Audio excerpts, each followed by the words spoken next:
Hey, what's up everyone? How's it going? Rowan here.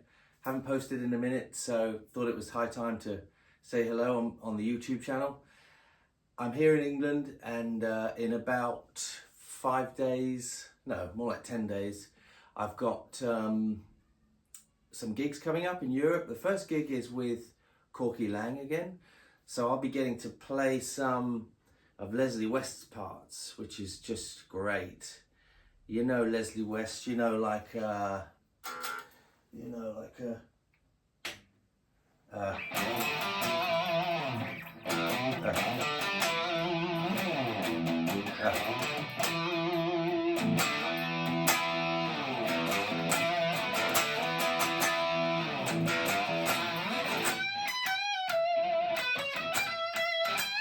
that fun stuff. Of course, that was Mississippi Queen from Mountain. What a great band, and what a pleasure for me, what a great pleasure for me to play those parts, because Leslie West was very, I'm sure a lot of you know already, and I'm not telling a lot of you anything, and my knowledge of guitar history is probably not as good as some of you, but he was very influential on the range of the crop of guitar players that came to define the 80s sound.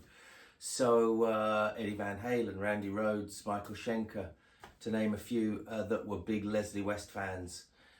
So it's just a serious honor for me to play with Corky Laing, and so that's going to be really fun. That's the first gig I've got coming up, and then after that I'll be doing the old Dio set. We're going to be doing the Lock Up the Wolves set in Eastern Europe, the set that I did all those years ago. We've got a couple of little changes in it and a couple of little surprises, but basically it's the same set. So what I thought I would talk about today, I've had this kind of cool little epiphany, if you will. I was jamming Whole Lotta Rosie with my good friends Mitch Perry, Andrew Freeman, Corky Gainsford, and Dan McNay in Las Vegas, and we were playing Whole Lotta Rosie, and I'm listening to the solo because I listened to it a lot as a kid, so I kind of know it to listen to, know it note for note. Check out this pick I'm using. I'm having fun with these big giant bass pick things. That's kind of fun for me. Oh, and I'm sharpening them too, sharpening them to a point like John Sykes used to do. That was a sad one, wasn't it? What a legacy he left. Brilliant. So anyway, I was playing Whole Lotta Rosie, and I know the solo from as a kid because I listened to that all the time, you know.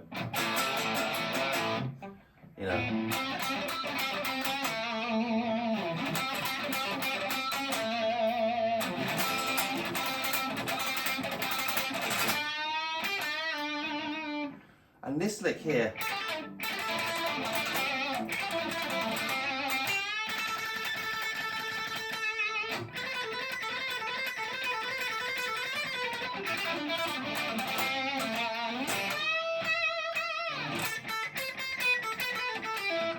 whatever it is, there was that lick in there where when I played it, I couldn't figure out how he landed on this note. That one there. And for the life of me, I was...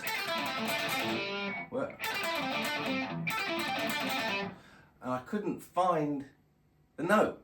So I slowed it down, or rather I listened to it and stopped it, and I heard that he was going like this. Something like this. So please feel free and correct me, but something like this.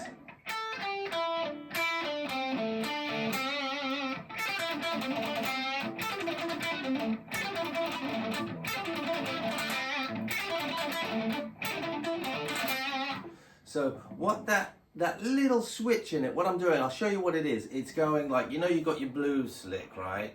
Your blues box, whatever.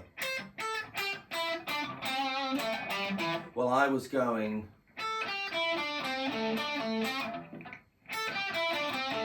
straight down the scale.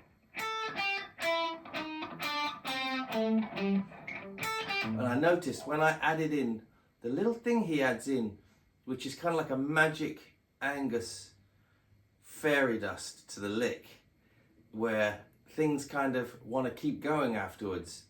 So what it is this. This note here on the B string, and then over to the G string, and go back again to the B string, and back. So if you add that little hiccup in the lick there, you land right on the right note.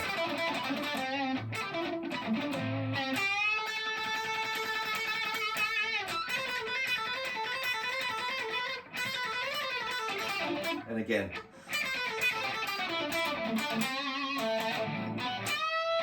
You can totally come out in the right place.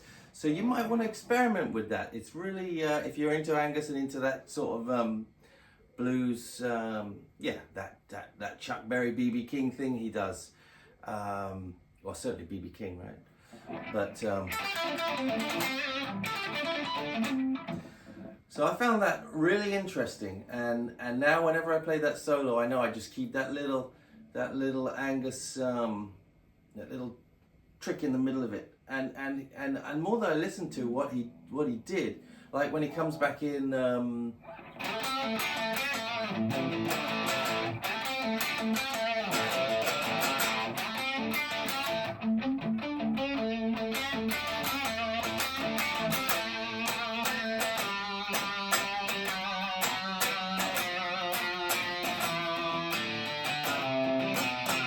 Whatever it is here. What is he doing? It's killer. It's killer. I haven't gotten into that bit yet, but it's just magic. It's magic, and he was so good. He made such memorable solos, and not telling you anything. So I thought that was kind of a fun little thing to show you today. But anyway, I've got another little thing to show you, which is kind of interesting today. I'm actually playing through an old amp that I had. If you can see it there. I'll take a couple more pictures and add them in the video for you. But that's an old JCM900, and that was bought right when they came out, the JCM900 model, and it's barely ever been used. My first amp, well, went back to when I was a kid, my first amp was a Laney Combo, an old, just like, you know, just transistor Laney Combo thing. And then the next amp I got was when I discovered distortion, and that was, my friend was playing in a guitar store, and he was playing through an amp, and he went like this. And I said, how did you do that? What was that? And he goes, this. I said, that's that sound that I'd heard from Billy Gibbons and whatever. And he showed me how to do it. And I said, what distortion pedal are you using? And he said, I'm not using any. See here on the amp, it's got the distortion built in. And that was a Marshall Lead 12. Killer amp. I don't have one at the moment, but I'd love to pick another one up. I'm sure some of you might have some experience with that old Marshall Lead 12, but it was such a great little amp. And I think it even gets used in professional settings, you know, like I believe the Edge has one on stage, and I've seen them in recording studios and stuff.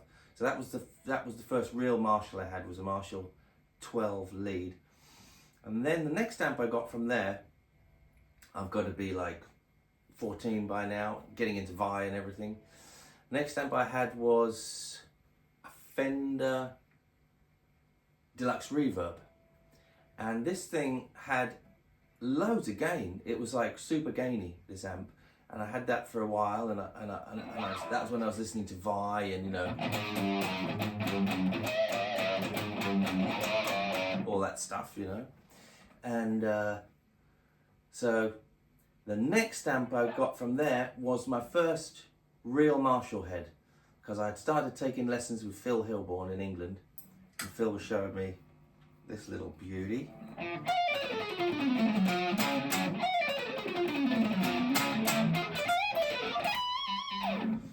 And so I got my first Marshall head then, which was a Jubilee, 2550 small box head Jubilee, Marshall Jubilee. And I loved the way that thing sounded, because that to me sounded like Phil Hilborn's JCM900s. And absolutely loved the way that thing sounded, and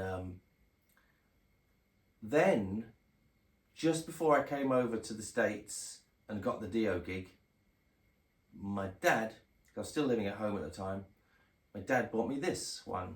Now this is a JCM900, as I said, and it had just come out. It was a new amp, so that would have been what, 1989?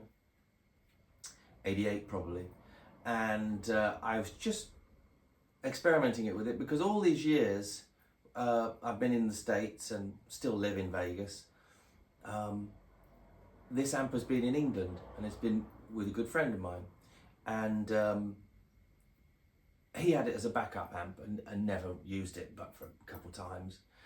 So this one is kind of like new old stock really, and I've just been playing through it and I really love it. I really like the way it sounds, the 900. They're a lot of people don't like them, but a lot of people really like them. Don't know if any of you have experience with the 900, but I'm really enjoying playing through this one. And as I was plugging in the speaker cabinet, I've got a 212 EVH here. I looked at the speaker jacks on the back and I'm like, 4, 16, 8. That's a 16 watt cab, but that says 4 or 16. And I didn't know, it still kind of confuses me, but I think I got it right. It's in the 16, it's 16 ohm input, and that's a 16 ohm amp cabinet. So I noticed another switch on the back of it, on this, and it says high power, low power. So, oh, that's cool. So I've got it on low power right now because obviously it's so quiet in the house. There's neighbours right here. And I googled what it does to make it low powered, and it runs the tubes as triode instead of pentode. And what it means is it turns half of the tube off basically. These screens in the middle of the tube, I guess there's 2 extra screens that it's not using in triode mode. And it's cool, it's more spongy sounding and kind of like not as much low end, not as much oomph definitely. But it's an interesting kind of revelation for me that it's got triode mode or pentode mode. And I guess from Googling the old Marshalls, the Plexi, the JMP, the JCM900, it's all pentode. It's all the tubes running full power tubes. Brighter, apparently brighter, and definitely more oomph. And so this has got that setting on it. It's got a high power, low power, and I really love this amp, and I just thought I'd tell you about it. So that's it. Today is July 17, I think, or is it 16? I think it might be 16. And the tour starts on the 26th in Italy, the first gig with Corky. So peace out, hope you're well, and talk to you later.